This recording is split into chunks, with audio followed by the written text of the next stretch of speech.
के लिए जो पैसा दिया गया था उससे गोबर खरीदने के बजाय और गोमूत्र पर रिसर्च करने के बजाय वो लोग गोवा घूमने के लिए चले गए।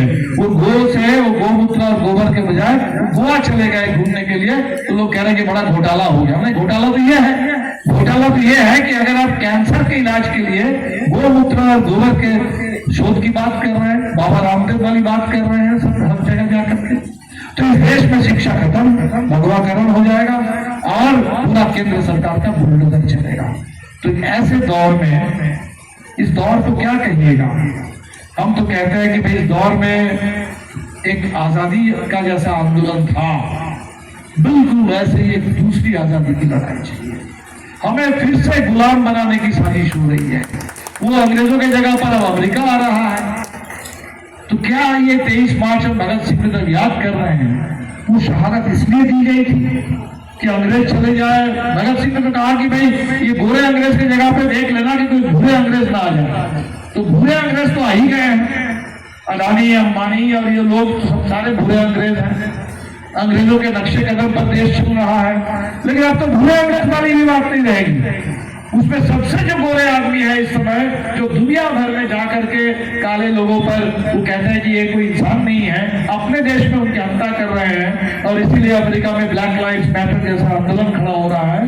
तो अब तो उसकी दादागिरी हमारे देश पर थोपने की कोशिश होगी।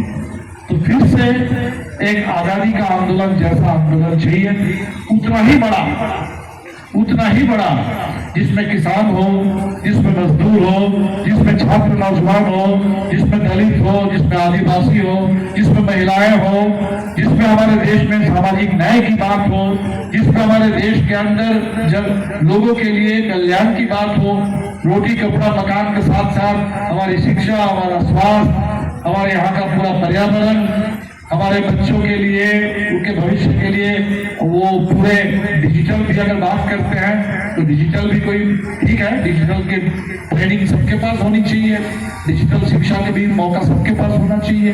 तो एक ऐसा आधुनिक हिंदुस्तान के लिए बड़ी आजादी चाहिए। और हमारे सामने ठीक जैसे भगत सिंह के दौर में अंग्रेज थे और हिंदुस्तान के अंदर वो जमींदार और वो बड़े सरमायादार, बड़े पूंजीपति थे, आज हमारे सामने अमेरिका है, हमारे सामने आरएसएस है, ये मोदी सरकार है, ये अडानी अंबानी, ये रुकावट बन करके देश के सामने खड़े हैं। तो मुझे लगता है कि आज फिर संकल्प लेना चाहिए कि दूसरी आजादी इस देश